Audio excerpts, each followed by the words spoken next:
Are we okay? Okay. Red light's on. Okay, like I said before, this is Jason. I've introduced you already before we got you on. So it's your show. All right. I'm going to try to use theater. You see my slide? Yes. All right. Happy Um, Halloween, by the way, and welcome to the Naples Mac user group here in Naples, Florida. Where are you exactly? Thank you. Happy Halloween. I am um, in Mill Valley, California, which is just north of San Francisco across the Golden Gate Bridge. Okie doke. All right? All right. Okay. So yes, I'm going to use iChat Theater, which I guess is just called Theater now because iChat isn't called iChat anymore, which is confusing.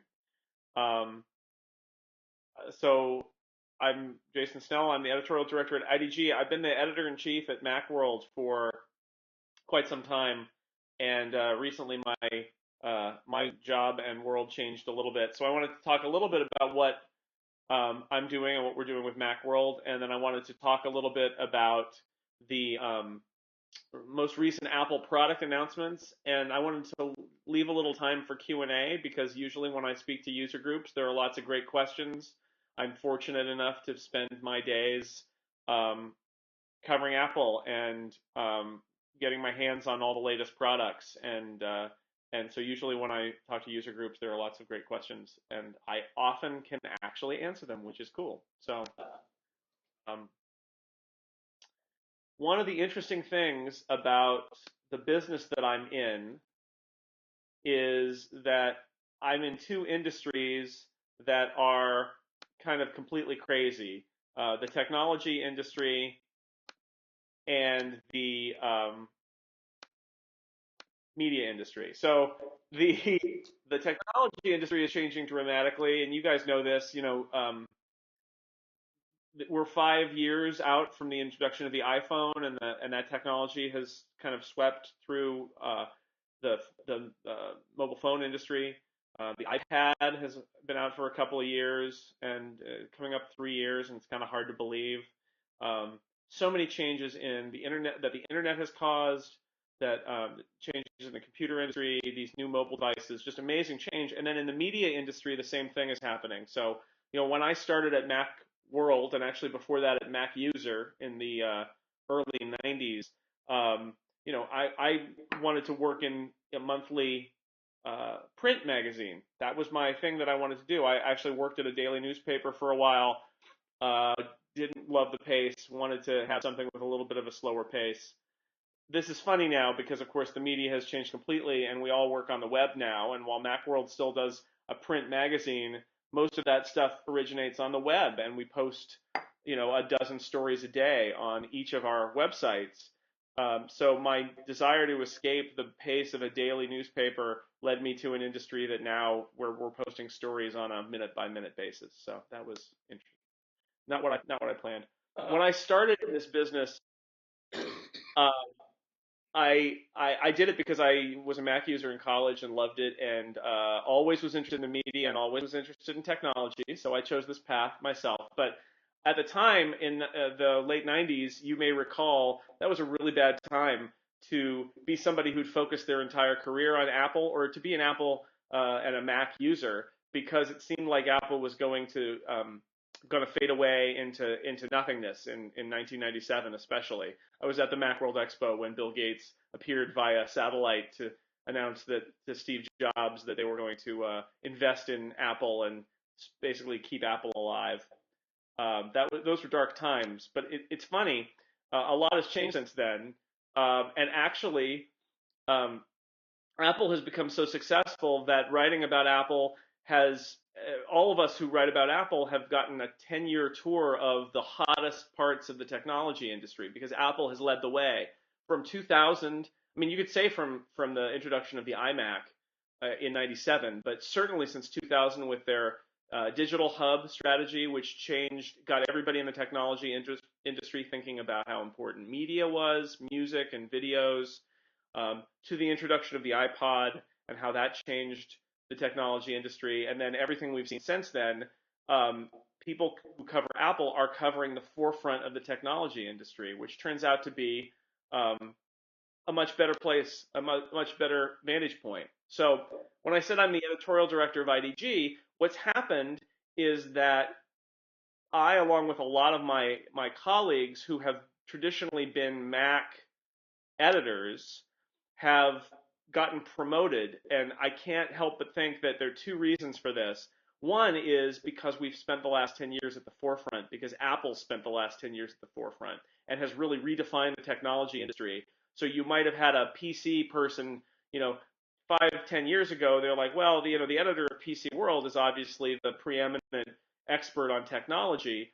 Apple has so redefined the technology industry that Macworld editors, not just me, but my counterpart in England, my counterpart in Germany, have ended up being people who've been asked to take on broader roles because Apple has so changed the game. Um, and this means that yes, I am in charge of PC World, which is very strange to me. We've redefined PC World, so not only am I in charge of Macworld, but I'm in charge of PC World and a new site that we're doing. So I hired somebody who's really good to be the editor of PC World, and he works for me. So it's not just like the Mac guy is in there laying waste to PC World at all. Um, but it is a strange position, and it was a very weird position to hire that person because it's become a lot harder to hire good PC World editors and PC experts because so many of them have switched to the Mac. So after all of this time of me sort of cackling and saying, the Mac is doing so much better now, suddenly I was put in a job where I had to find a PC World editor, and it was no longer quite that funny because it was Apple's success had actually made it harder to find people. It's amazing how far we've come in the last 5 or 10 years. The other site that we're doing is a site called TechHive, which is says something actually I think again about how Apple has redefined the technology industry. This is a site that's about consumer technology. It's about things like streaming media and cameras and tablets, which is essentially being led by the iPad.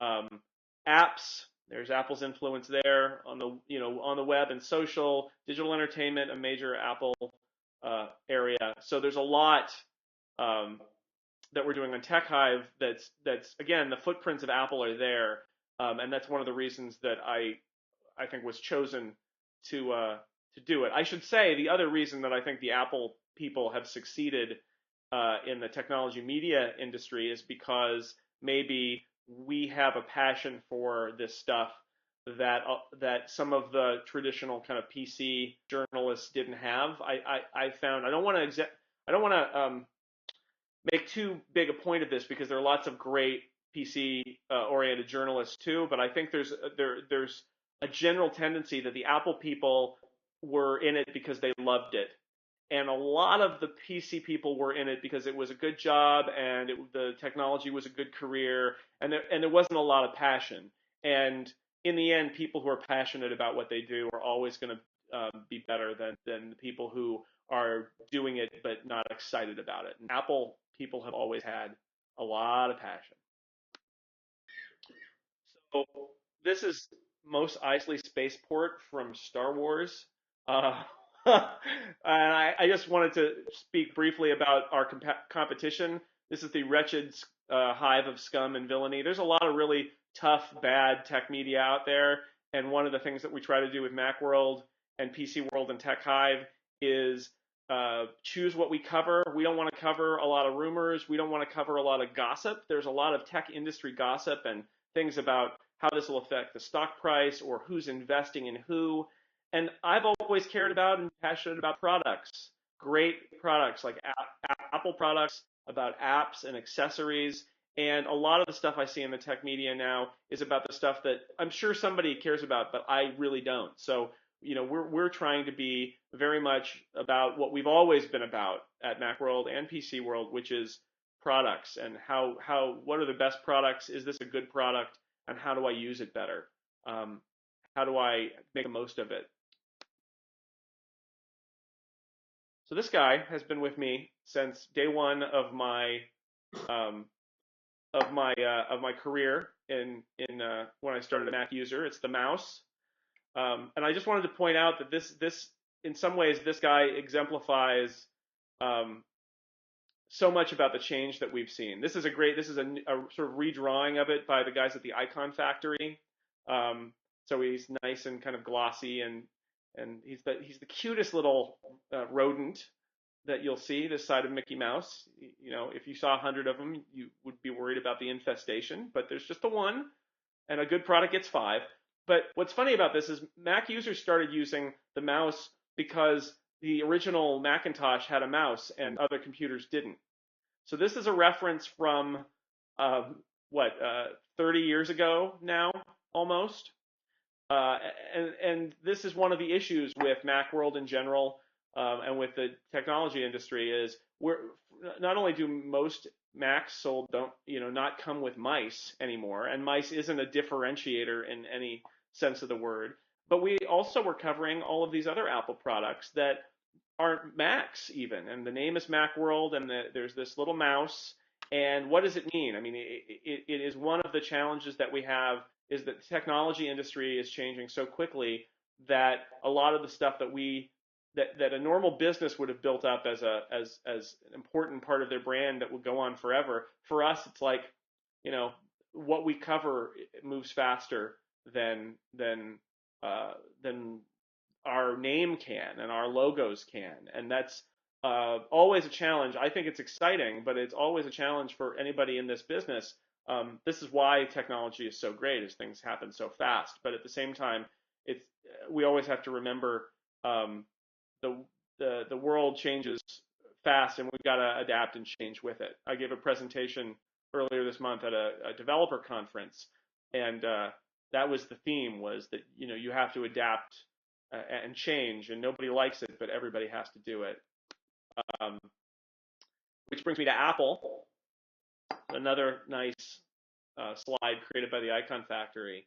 Um, the Apple has changed, and Apple continues to change and grow, and um, there's a lot of misunderstanding. I mean, Apple has to deal with growth, and I think the announcements that happened the other day about changes at Apple's executive level show how much Apple has had to deal with growth. That um, they used to have an iOS person and a Mac OS person, and those two operating systems are so similar that I think, and so vital to Apple, that I think there were lots of reasons why they needed to um, have that unified. But at the same time, they also had design happening in a bunch of different groups. Jonathan Ive, who's famous for all of his industrial design on Apple hardware for the last 15 years, he was in charge of the hardware but not the software. And software design on iOS is different from the software design on Mac OS. And there was attempts, as you all know if you've used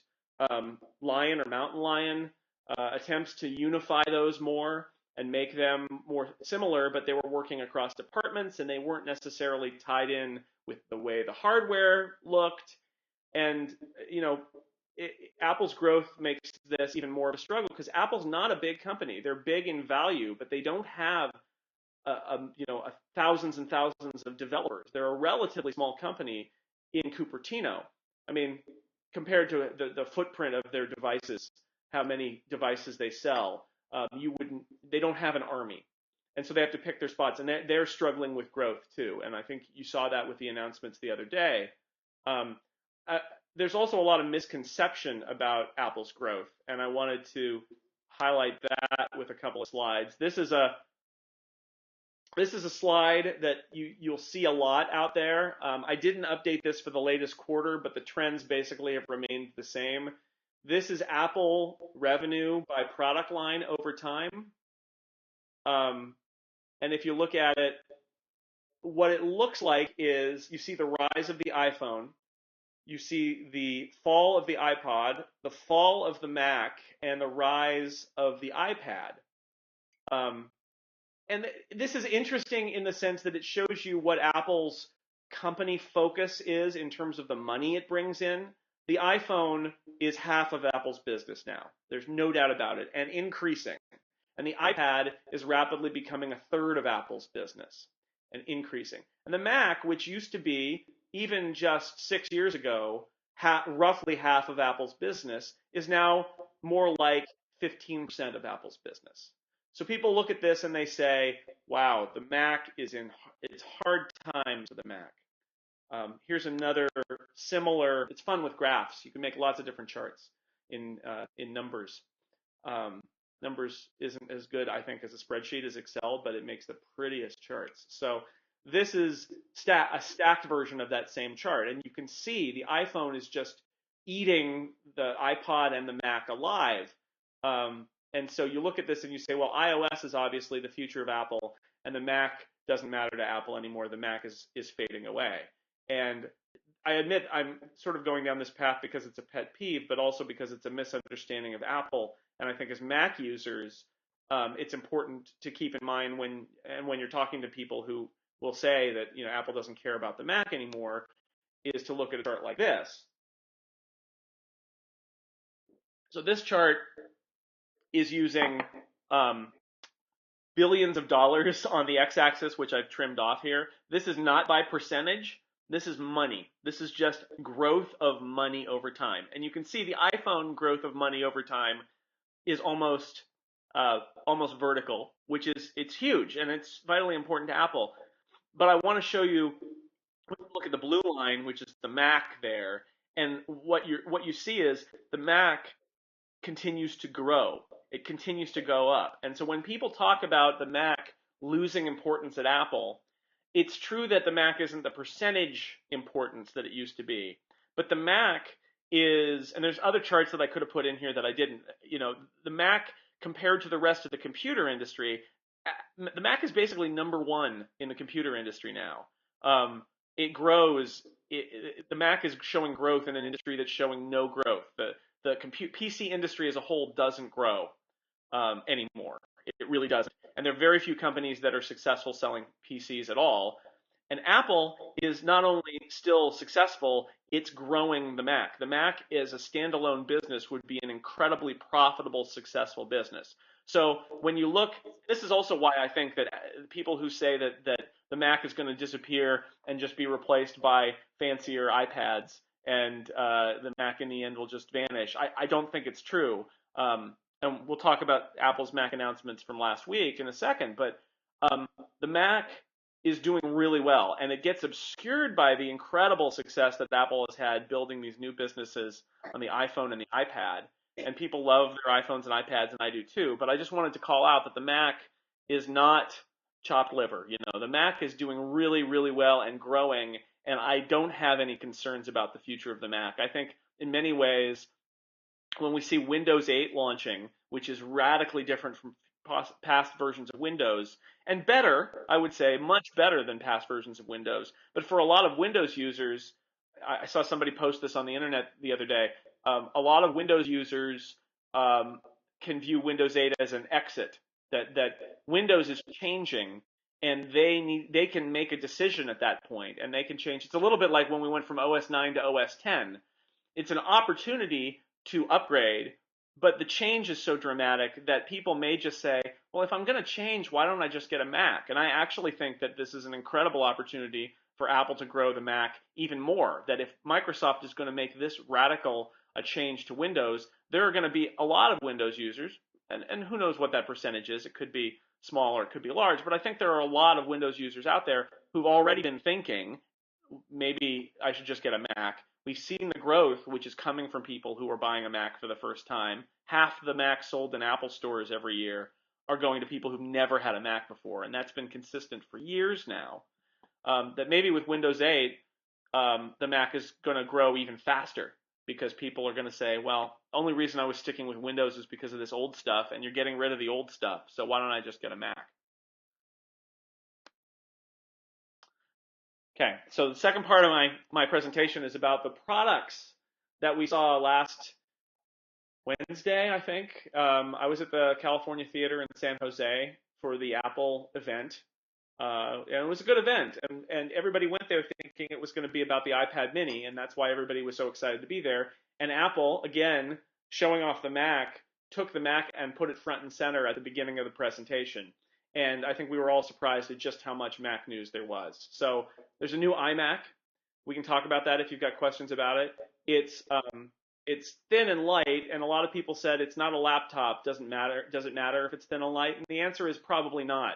Um, it's easier to pick it up, but how often do you pick up your iMac? I think Apple wants everything to be thin and light, so it's more of a style decision than everything else. It's 5 millimeters at the edge, but it does bow out in the back, and all of Apple's product shots strangely don't show that. Huh? I wonder why.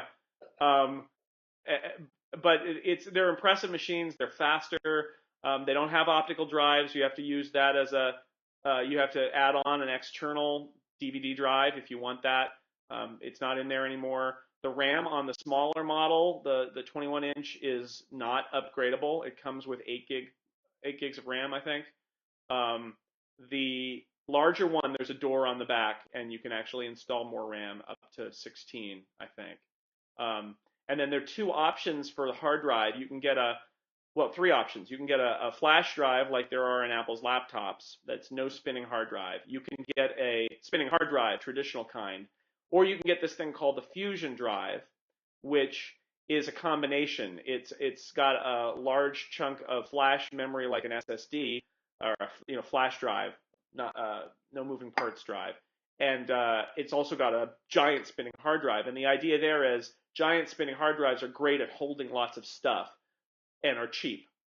And flash memory is really fast, but is expensive. So Fusion Drive, Apple's written special software in Mac OS 10 that intelligently moves things to one place or the other based on how you use them. So like the operating system and the apps you use most frequently and the documents you use most frequently will sit on the flash memory and be super fast. But maybe your whole photo library that you don't look at those photos from 4 years ago very often, maybe that's out on the big hard drive and it'll be slower, but it intelligently looks and finds the files that you use frequently and moves them onto the fast storage. And the result is something that feels like a flash drive, um, but has the capacity of a giant hard drive. And I think it's a really exciting technology. I think it might be the most exciting thing they announced. Jason, Jason, Yes. can you tell what is on what drive? Actually, so the way Fusion Drive works, it's funny. I mean, they call it Fusion for a reason. It looks like one drive. So you literally can't tell what's on one and what's on the other, and there's no interface for it. It does what it does in the background. You can partition that the drive to have a second volume that's just kind of like all physical spinning hard drive, but the Fusion Drive volume is a single volume, just looks like a hard drive. You copy things on it, and the operating system makes it's got its own little algorithm. It makes the decisions about where it goes, and it's completely transparent, which is very Apple, right? They just don't want anybody to fiddle with it, so it just does nothing. It just you drag the file on it as if you're using a regular hard drive, and it does all the work. Okay. New Mac Minis too. I have a Mac Mini. I just bought one about 5 months ago, so mine's already out of date. But that happens when you're an Apple user. Um, there's not a lot to say about them. They're faster. They're using the new Intel chips, and I think the Fusion Drive is an option on the new Mac Minis too. Oh, I should say about the iMac. One other thing: the smaller iMac uses a laptop drive now. It's actually using a smaller hard drive, a 2.5-inch hard drive, instead of the big. It's too small to fit it in there, and the big one uses the big 3.5-inch hard drives. Mac Mini, like I said, you can do a Fusion Drive. It's got HDMI port on the back, great for attaching to a TV. But it was a nice little update to the Mac Mini to make it faster. It's still $599. I like the Mac Mini.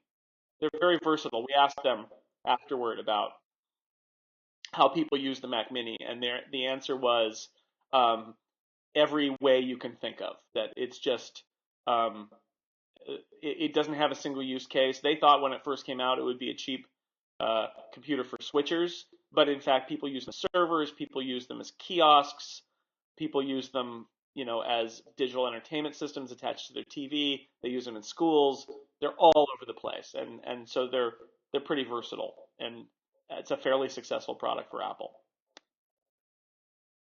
The new 13-inch Retina MacBook Pro was also announced. So this, like the 15-inch Retina MacBook Pro, it's thinner and lighter. It doesn't have a disk drive in it, a DVD drive. It doesn't have a spinning hard drive anymore. It's only flash storage, and it's got the high resolution Retina display, which is beautiful. The text on it looks like a printed book. Um, the I think the big story here is that this computer is only about half a pound heavier than the 13-inch MacBook Air, and it makes me wonder. It's about $600 more. It's not cheap, but it makes me wonder what the future of the MacBook Air is. That the MacBook Air either needs to get much thinner and lighter, or I think maybe it's going to go away, and the MacBook itself is going to be like what we think of the MacBook Air as being now. Because even with the 13-inch, it's really close.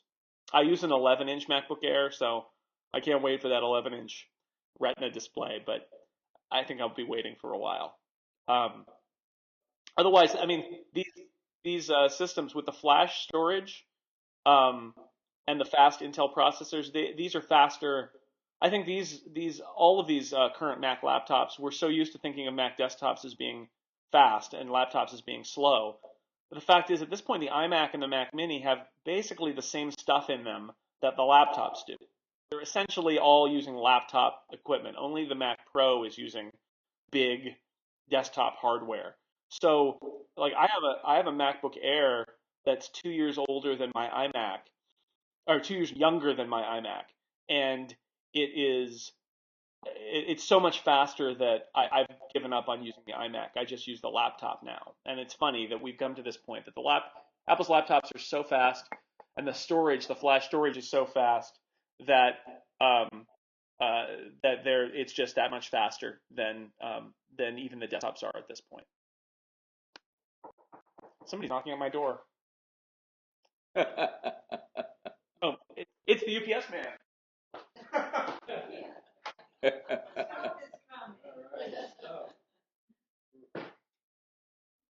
Hold on a second.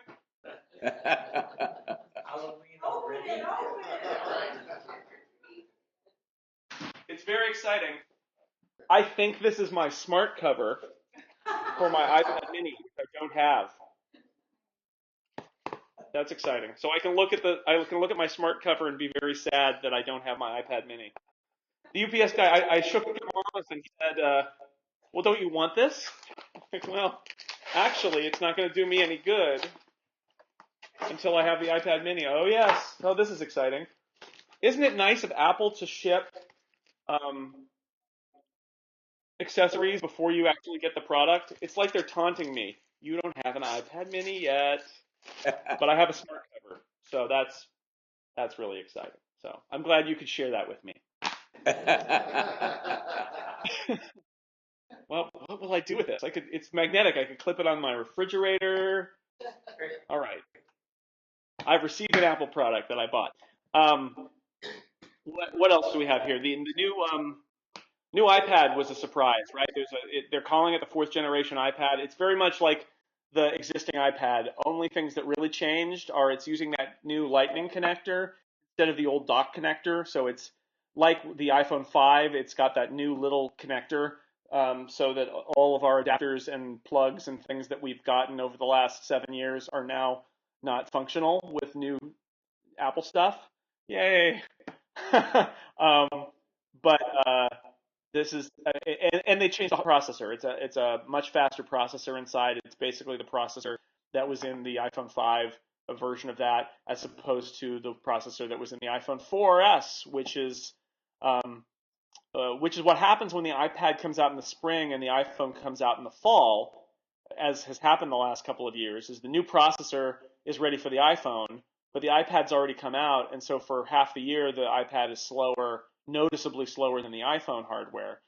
I suspect what this means is that we're going to stop seeing new iPads in the spring. I don't know that for sure, but the gut feeling that I have is that this means that Apple's iPads are going to be updated in the fall along with the iPods and the iPhone. Because I doubt that they're going to do a new generation iPad in the spring. It just doesn't seem right. And then that brings us to the iPad Mini, which also available with smart cover. Yay! um, which is it's tiny. I mean, actually, I could do a little demo here because I've got my iPad. You can see this in the little postage stamp there. I've got my iPad, right? I don't know if you see that. Okay, and then I've got this, and it's really small. I mean, this is the cover for that compared to the actual iPad. It's tiny, and it's light, and it's basically an iPad 2. It doesn't have a Retina display. If you're somebody who has, uh, has bought a Retina device and looks at it and loves that you can't see the dots, then you're going to be disappointed by the display. If you're somebody who doesn't really care about the Retina stuff and you can't see the dots anyway and it doesn't matter, then you won't care about that. What's great about it is that it's light, and I think the biggest failing that the iPad has had historically is that it is not a one-hand device. It's one hand and leaning against your stomach, or it's one hand and the table, but it's really kind of a two-hand device. It's just too wide and too heavy to hold in one hand like you could like an ebook reader. Like I've got a Kindle here, and that's really easy to hold in one hand. So I think that's the greatest thing about the iPad Mini is that you can hold it in one hand. This picture that I've got up here, not like a giant holding an iPad. That's a regular hand. Anybody can really. You'd have to have really small hands not to be able to hold the iPad Mini either like this, where in the picture where it's kind of your thumb and your fingers are holding it behind, or actually pinched between your thumb and your index finger at the bottom, which actually it's that light and that small that you can hold it between your thumb and index finger with ease. It's really remarkable. So what I've been telling people about the iPad Mini is you kind of have to see it to understand it, because the two things that you need to do are to hold it and realize how small and light it is. And it runs, I mean, that's the beauty of it, is it runs all the iPad apps. It is a full iPad. It runs every iPad app unmodified.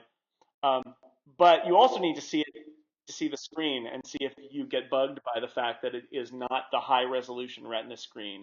It's the same number of dots as in the iPhone, or it's the same number of dots as on the iPad 2, and it's the same sort of density of the dots as on the iPhone 3GS. So it's not a Retina device, and some people will not care about that, and other people it will be a deal breaker because the Retina, once you spend time with a Retina display, it's kind of hard to go back. Um, so that is my recap. I'm going to end it there in case there are lots of questions about anything. I'm happy to answer any question about Macs or about new products or about Macworld or anything else. And I'm going to try to close my presentation, and hopefully this won't beach ball like it did the last time when we practiced, George. So here we go. Hold on. Yay, it looks like everything's working. Yay! All right, I survived. Okay, My costume. I've got a Star Trek shirt on. our first question is from Georgia. Because I'm in the back. Jason, a couple things. First, two thank yous. Um, I think, and so do several others, you wrote the best obituary on Steve Jobs. Thank you. Thousands ever written. So you're always close to my heart for that. Thank you very much. Thank you. That was a very strange day. Yes. I came home after that and sat down and wrote that, and that was a really strange day. And I'm glad you liked it. It was not something I planned, and I think that was why people liked it, is that it wasn't pre-planned when he was alive and salted away somewhere. It was really from the feelings on that day. Secondly, thank you, and thank you for supporting your staff who has done some earlier video chats with us. It's very valuable to this 500-member club in South Florida. Now, I'm glad. Thank you. I'm glad. I was just going to say we've been doing we've been speaking at user groups since before I started doing this, and it's great. And I'm glad that I have such a great group of people that I work with who are who love doing this stuff. And that goes back to what I said about the passion thing. So I'm glad to do it, and I'm glad they can do it too. Okay, I want to talk a little bit about passion and your analysis of Apple vis-a-vis the Mac. Yes. Longtime Mac users um, wonder anymore if Apple is our friend. Now, a lot of us are shareholders. A number of us are pretty corporate, so we really understand your numbers graph and how a business manages their different products. But with the migration of the iOS into the OS, um, and that's an obvious deliberate policy. The normal suggestion when you see a change in the OS is to write Apple. I don't think it matters anymore because that's the long-term Mac user doesn't seem to be as important. It reminds me of my corporate days of the bean counters are running the business and not the people who understand the product. So any thoughts or comments on that? Yeah, it is. I mean, Apple struggling with its growth is a big part of this whole conversation, and I don't think the bean counters are in charge. I don't think that's true. Apple is obsessed with products, but growth is driving a lot of what Apple does. And if you're, I mean, the reality of being in a company that's growing and expanding is if you're a customer, already a customer of that company, it's a lot less exciting because you aren't part of the growth, right? You were already there, and they're focused on this massive growth that is happening, and they're making decisions that are more about keeping on a growth path than they are about necessarily maintaining their existing customers, probably figuring that things are going so well that the existing customers aren't going to go anywhere else anyway, and they're growing so fast that maybe it doesn't matter. And I do think Apple struggles with that. I think it can be overstated. I think the example of iOS and Mac kind of sharing stuff, I feel like Apple has done a pretty good job of keeping a lot of what the Mac does. Um, it's not just throwing things away and making it more like iOS. It is, I mean, some of the stuff that it adds to Mac OS is really keeping pace with its innovation. It's adding a feature in Mountain Lion. We saw there are a lot of features that were added to Mountain Lion that were actually added to iOS 6 later, where what Apple's really trying to do is keep those features rolling out on all their products. And that's one of the reasons OS 10 looks more like iOS than it used to, is because there are lots of people with iPhones, like we saw in that graph, right, and iPads, and Apple wants Apple products to have one experience. And so it's not so much that it wants the Mac to turn into iOS as that it wants there to be consistency in terms of features and in terms of look across all of its products. The net result is that if you're a long-time Mac user and you don't really like or care about iOS, or even if you do, but you like it where it is, it can be frustrating and nerve-wracking. But they're trying to. I mean, that's what they're trying to do, and it all goes back to the growth of the iPhone and iOS, I think. But yeah, I don't know. This is a little bit rambly, but I think the bean counters aren't really in charge, but I think that the focus is on how they manage this growth and how they turn it to their advantage. And on the Mac, that really means how do we get the Mac to do all the same things and use all these same features like iCloud and notifications as on iOS, so that when people buy an iPhone, we've got a beachhead to get them to also buy a Mac. And if you're a long-time user, they're not speaking to you, right, when they do that. So but that said, I would look at, I think the best example of Apple keeping the Mac in mind is actually Gatekeeper, which is the feature they introduced in Mountain Lion that checks on your downloads to see if they're from the Mac App Store or from a registered developer or not, and warns you if they're not.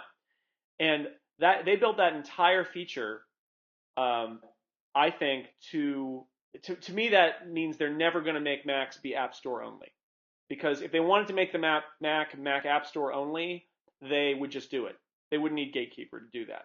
And Gatekeeper is as gentle a feature as possible, but they went to the trouble of building it and specifically built this whole system where people who are outside of the App Store can still register with Apple, sign their apps to say this is my app, and have it run without any trouble on the Mac. And I actually think that's a really great sign because that's Apple not applying all the rules of iOS to the Mac and saying it is different. We are going to make the effort to build this new thing so that all the apps that are out there for the Mac can keep running even if they are never in the App Store. And so there's some of that going on. I also think, honestly, it's a little bit like saying the Mac guy got put in charge of PC World, but the Mac guy got put in charge of iOS this week. Right? Craig Federighi is in charge of all OS for Apple, and he used to be the guy in charge of Mac OS. And I think that's encouraging too, that he's thinking of the big picture and not just driving iOS forward, but thinking of these two things and pushing them both forward, coming from a background working on Mac OS. So I think that's good too. But it's true. It's not the same Apple, right? I mean, that iPhone influx is enormous, and it has changed the way Apple behaves. But I think that there's a good Mac story happening underneath there too. Next question. No, but I mean, he needs to be able to hear you. Whatever makes you feel comfortable. Okay. Hey, Jason, there's a whole new technology that could put everything you've described into miniature form. My question is, what do you know in terms of Apple's incorporation or involvement in this technology? My next door neighbor at NIH got the Nobel Prize for discovering the 4 base pairs in DNA, which is a plus. I mean, it's a plus minus in terms of charge on those base pairs that is so much like the 0, 1 in our computer systems. And this Harvard professor just very recently was able to put his whole textbook into this little cubic centimeter of DNA. Not only that, he could put over 1 million copies of it into this little bit of DNA. Also, that information could be stored for 1,000 years in that DNA. I don't quite understand how he got the information in there and how he got it out. But it's been, I think, confirmed or documented by other scientists as well. So my question is, have you any insights in terms of how Apple researchers may be heading into the use of this natural mechanism? I think it's really interesting because you're right. The DNA is not quite using binary code because they're the 4 different base pairs, but it's a very similar kind of bits and bytes approach to data, encoding data as computer technology. I think what I'd say is that Apple is not. I mean, and this goes back to the original Mac, right, where Steve Jobs went to the Palo Alto Research Center at Xerox. Apple doesn't do a lot of original research at the super base level. I think Apple is really good at integrating and then taking over control of the key parts of the products that they're building. So I guess what I'd say is if that kind of technology is happening at companies that do more basic research, and that includes like IBM and Intel for processing. There was a story the other day about how IBM, I think, came up with a process that uses carbon nanotubes as transistors, and they think that this is going to extend Moore's law out for another decade or two because they're building these things at an atomic scale now with these new materials like the nanotubes.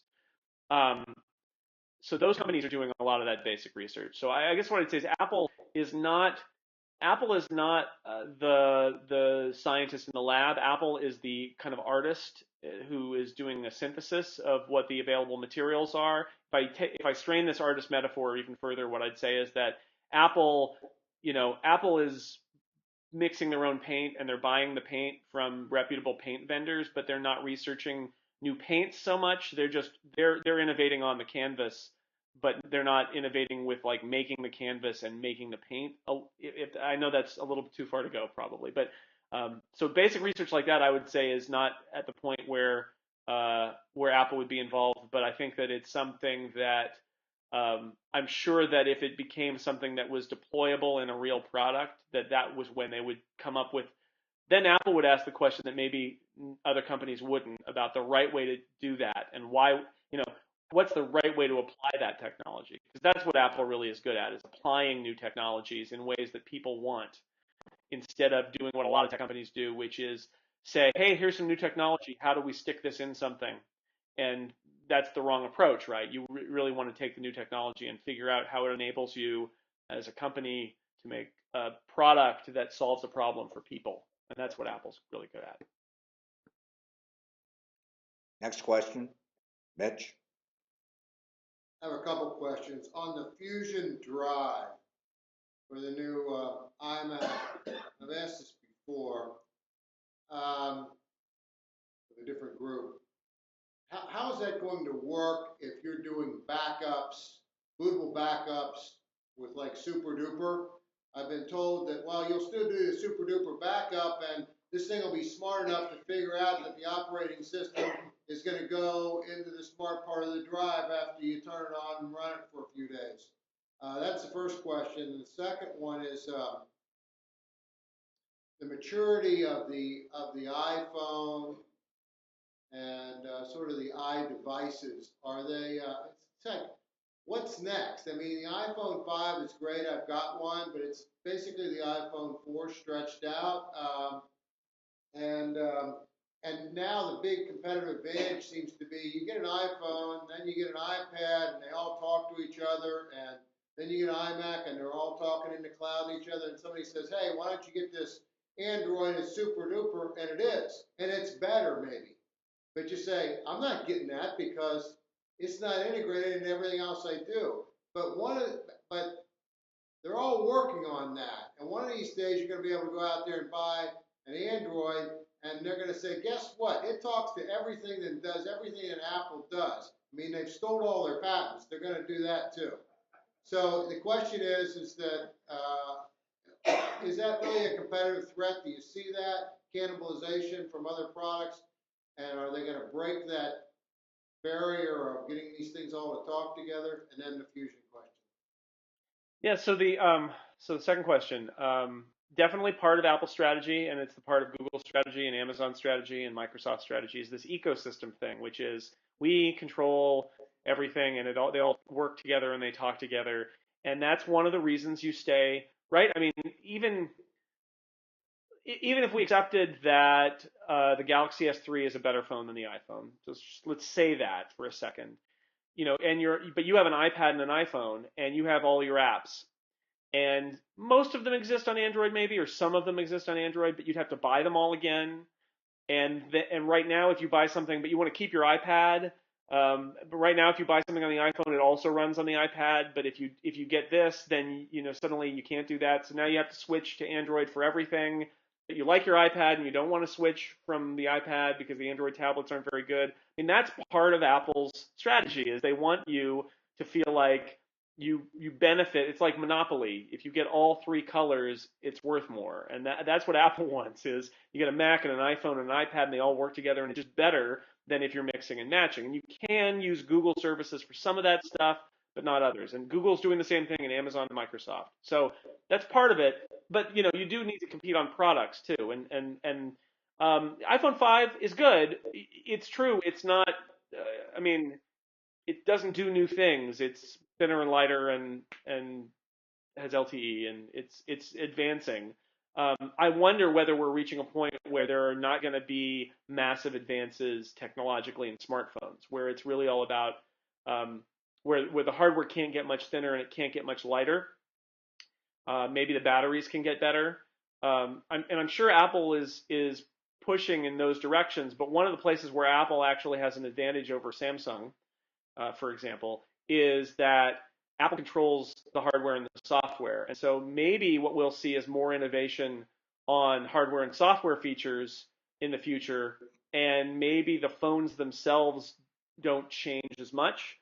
when that's happened in the past, Apple started to differentiate. So it's also possible that if Apple's iPhones don't change very much anymore, then what Apple will do is start making different iPhones. And we've seen now we have an iPad Mini. It's entirely possible that Apple at some point will say we'll do two different iPhones. We'll do a big one and a small one. And that's honestly one of their big disadvantages with the Android phones is that Apple makes one iPhone, and if you don't like that size and that you don't like that feature set, there's nothing you can do. There's only one iPhone. Whereas Android, you can get a big screen or a small screen or in between or a giant one that's the size of your head, but it's still a phone. They have all of those. They're all out there. So, it'll be interesting to see where it goes. But definitely the ecosystem thing is a part of the story, and it's frustrating as a user because if I want to use Google's Google Mail and Calendar and contacts and stuff like that, but Apple's apps on Apple devices, the interaction could be better. But maybe I don't, I want to choose. But definitely, it's like with cable companies or satellite TV companies where they tried to have channels or like Netflix with exclusive content where it's like I don't want to subscribe to Netflix and Hulu. I don't want to subscribe to Comcast and DirecTV in order to get the TV shows I watch. I hate it when companies make you make a choice where you have to choose their product to get the thing you want because they refuse to let it be available on this other thing that you also use. But I'm afraid that there's going to be some of that in the tech industry, just because the ecosystem thing is such a huge competitive advantage for companies like Apple. And then Fusion Drive, ask Dave Nanian, who writes Super Duper, what the deal is, but he might have to make some modifications. But my guess is basically what'll happen is the Super Duper will look at the Fusion Drive and view it as a drive, just a logical volume, and it'll copy the files to a real hard drive that you're using as your clone, and it'll just work. And I think that'll probably be the case. If you tried to clone to a Fusion Drive, that would be weird, but I don't think you can do that. The Fusion Drive is essentially the boot drive, and it's not meant to be used as a backup. So I think because Apple's implemented this as a really basic, like, it looks like a volume, I think to an app like Super Duper that's just duplicating the file system, it'll just see the file system on the Fusion Drive and copy it over to the drive. So it shouldn't be that big a deal. It should work okay. But you won't be able to do the reverse? To clone to a Fusion Drive, I'm not sure you'd want to.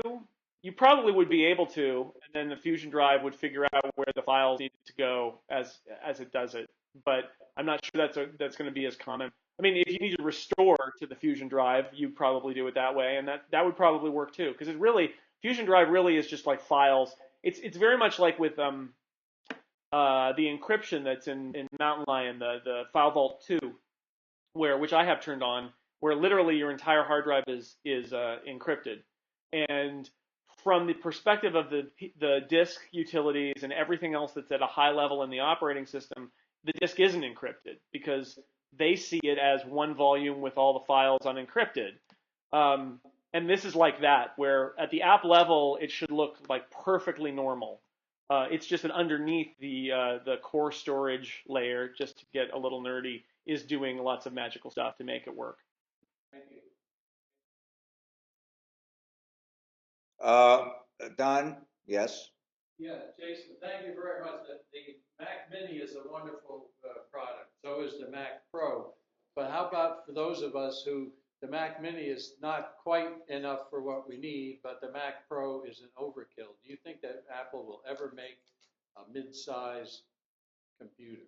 Instead of paying $600 or $3,600, can we pay $1,600 or $2,000 and get, something that's customizable, perhaps? Yeah, it's a good question. Earlier this year, when the Mac Pro got its speed bump, Tim Cook actually said, people who are Mac Pro users will have something for you next year that you'll like. And the implication there is it might not actually be a Mac Pro, it might be something else. And I wonder if maybe Apple is headed in that direction where the new thing that's not the Mac Pro will be a little bit more like a big Mac Mini with some customizability, but not maybe the overkill of the Mac Pro.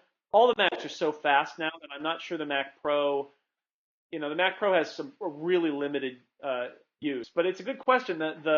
My editors have always called this the mid-range, the mythical mid-range mini tower that that Apple seems to think that maybe there isn't a market for, but maybe if they're reconceiving the Mac Pro, maybe they would at that point try to reach down and reach this other audience that wants something that's more than an iMac or a Mac Mini, but that the Mac Pro is overkill. It could happen. I don't know, but that would be my best guess of your best bet. I mean, honestly, at this point, the laptops are so fast that I have an external monitor and a laptop, and that's my main system. And when I'm at work, I plug in and I have the big monitor and the keyboard and the mouse. And then when I unplug, all my stuff comes with me.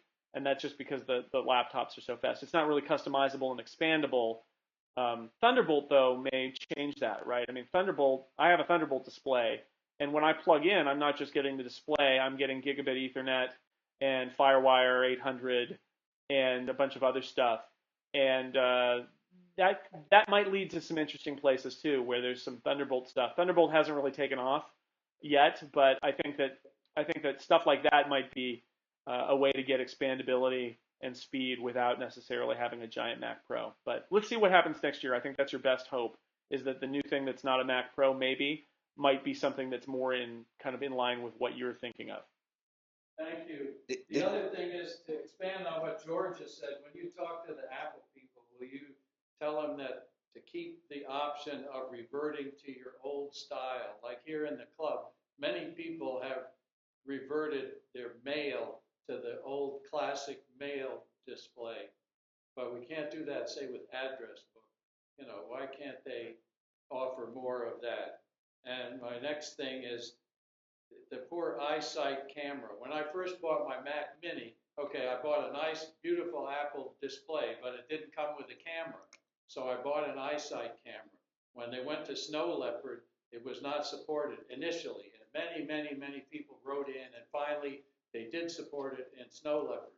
But then when they came out with Lion and Mountain Lion, although the Apple website still says that the eyesight camera is supported under Mountain Lion, but mine does not work. Is it that big a deal to offer that function? Is it because of the 64-bit? I mean, there's some technical reason why it cannot be supported? I suspect it's not. It's something like that there would be a lot of extra engineering work to get it to run on the 64-bit stuff, and it's a product that's been discontinued for 4 years or something, and they basically have said we're not going to support it anymore on new stuff, which is not the best thing to hear, but I suspect that that's it, is that they made a decision not to spend more engineering supporting that product because it's older. It's not what you want to hear maybe, but at work we have a Logitech USB webcam that's HD, and it's beautiful and it works really well, and you plug it in and the OS sees it and uses it. So there are non-Apple webcam options that are actually really good. So it requires you to buy something new, but there are modern equivalents to the eyesight that are out there. Thank you. And lastly, thanks again, as George said, for you guys talking to us. We really appreciate it. And thank you for a wonderful magazine. And thank you for not filling it up with those cardboard inserts. And when I had a PC, I loved PC Magazine, but it was about an inch thick because of all that crap that was inside. So I never subscribed. But I enjoy subscribing to Macworld, and I thank you for only having that one annoying insert. I appreciate it. Thank you. Let me just chime in here. You guys have really helped us in developing this group.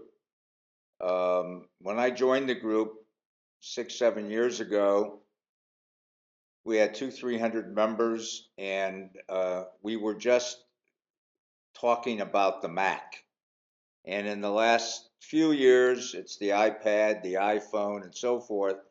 And we were very excited that 5 years ago that we were going to get 2 Apple stores within a 15-mile radius of our group, and we assumed at that point that we would and tried to develop a relationship with the stores and invited them to our meetings, and they came once or twice, and then they didn't quite show up, and then they basically said we just can't deal with it. We're just too busy. And they are. I mean, the stores are jam packed, and they're extremely busy. So basically, these uh, groups, these Mac user groups, seem to be unsupported by Apple and the stores. And through your magazine and all of the other information that comes out of your organization, we're able. I mean, you give us a lot of ammunition to use at our meetings, and the fact that many of you have made yourselves available to speak to us, we really appreciate. Now, I've tried probably another 6 or 7 of your people, and I haven't heard back from them. So if you can let them know, whatever you can to encourage them to help us out, we really appreciate it. Do you think in the future there is any chance that there will be any involvement from the Apple organization and our type of groups? I'd have to say probably not. It doesn't seem to be a place where they're focusing. 'Cause yeah. I mean, they are managing. You talk about explosive growth. I mean, they are trying to deal with explosive growth, and I think cultivating user groups was something that was much more important when they had a very small customer base, and they needed to cultivate the people who were, the faithful and the hardcore who were always going to support Apple and spread the word. And these days, the word is being spread so far and wide that they're more concerned about having enough stores and enough people and making enough products. And it's just I think it's a different world. So it falls to other groups to do that, and that means user groups and media organizations like mine, and that's just and maybe independent Apple resellers and things like that. But that's I think that's where we are. I was going to ask you when I heard about the fellow that came with the store organization from Europe, and Yeah. I had about four years ago been in Europe, and I needed an adapter, I needed something, or to deal with the difference of electricity. I went through 5 or 6 of those stores, and to me it looked like a disappointing Radio Yeah. Shack type of an operation. Everybody in the UK hates Dixon's, Yeah. and they were all amazed that this guy was going to be brought in to do Apple retail because and Yeah, I mean, it just made no sense. he must have said, no, no, no, no, I can do that too.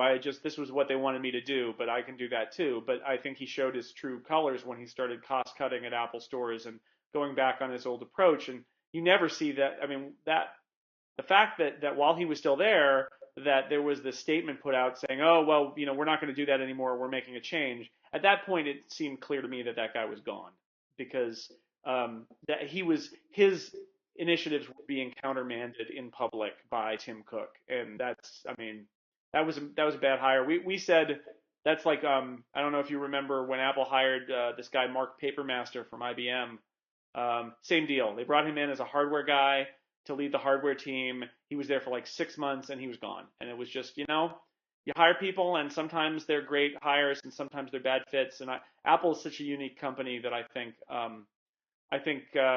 it's hard to find an outside person to come in and actually fit inside Apple's culture. They did it with Ron Johnson, but for when he came from Target to do retail, but they were starting retail. There was no retail culture at Apple. Bringing in somebody from the outside and just parachuting them into a full-fledged Apple division, that's a tough one. And they tried it with this guy because they must not have been as confident with the Ron's junior people, but it didn't work. So we'll see what happens next. They say they're doing a search, but I wouldn't be surprised if it's an internal candidate who does that, or somebody who worked at Apple and left and is going to come back, like maybe a lieutenant of Ron Johnson's at J.C. Penney who is well thought of or something like that. But yeah, everybody who'd been in a Dixon's knew that guy was the wrong guy. But apparently Apple had been in a Dixon's. I'll tell you, if the J.C. Penney thing works, it'll be a miracle. I mean, it's I was in retailing, and I tried the everyday low price and put massive amounts of money behind it, and to my frustration, the customer wants to think they're getting a deal, and it was Yeah. Well, frustrating. Ron Johnson, he he undoubtedly has enough money that he could retire, and he decided to take this on as a challenge. Like, I'll be the CEO, I'll make this happen. And it is like Steve Jobs coming to Apple. It's like, it's not an easy challenge. He literally has to completely remake that company, and we'll see. I mean, he's had some success and a lot of not success in the first year, but he's taking a company that was teetering on the brink and trying to make it something that's going to last and be relevant. And I'm rooting for him. I hope he succeeds. I feel like I already feel much better about JCPenney as a brand than I did before, but he's got a long way to go. Yeah, it would seem to me that the right position for him would be at Best Buy at this point. I don't know. Then I think he wants to do something different, right? He came. I don't think he wanted to do tech. I think he wanted to go back to some general retail, Right. since he could take what he learned at Target and Apple and then apply it at JCPenney. But I don't know. I mean, he doesn't need the money. I mean, bottom line, he doesn't need the money. He's doing it because he thinks he wants the challenge, and he thinks he's got an approach that'll work, and it'll be fun to see what happens. But all these Apple guys, they do it because they love it, because with Apple stock the way it is now, they're all millionaires many times over, and they could easily just quit and retire and go live off their millions.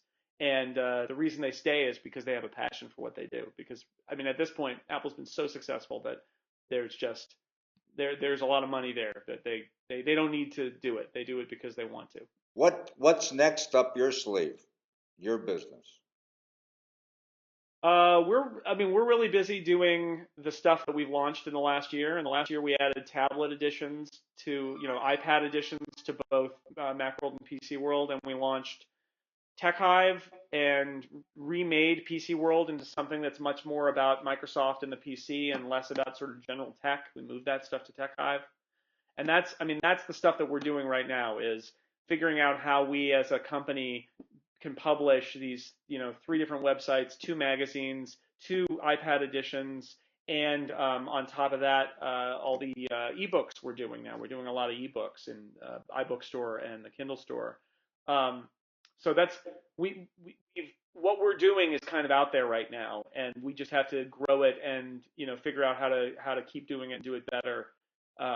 But this year has been a lot of change for us, and now we're just sort of like trying to kind of manage the change and figure out how our new organization is going to work. So which is a huge challenge. We wish you guys all the luck in the world. Mitch, did you have another question? Yeah, I wanted to ask about RSS feeds. I'm one of these guys that probably gets 300 or 400 tech feeds a day, so it skims through them, and I think I get all yours, but it'd be nice if I could go in and find like the feed just for your articles. Like, okay, here, if I just want it like a page in Macworld where you could go down and say, okay, here are the main authors, here's Chris Breen and here's Jason's, and check the box if you want to get their feed separately. Are you doing anything, Right. thinking about that, or am I missing that? It's on the list. We literally, like a month ago, relaunched all 3 websites, launched the new website, and relaunched the other 2 websites on this. It's a new design, but it's also a completely new back-end platform, which is a custom thing. I mean, we've got Java developers who built this whole crazy CMS and back-end, and so we've got a lot of bugs that we have to fix. But there is a wish list, and more custom RSS is on it. So we would love to be able to slice our content any way you could think of it and put that in the feed. And we should be able to do it. It's just a matter of prioritization. So it's on the wish list, and I'd love to have that too. I'd love people to be able to say, here's a Chris Breen feed, or a Mac 911 feed, or a Macalope feed, or a Jason feed, or whatever, and be able to do that. And there's a place we can put it now because we've got this author bio slot on every article, and it could very easily have an RSS button there too. It's just a matter of, the list is very long, but it's on the list. Thank you.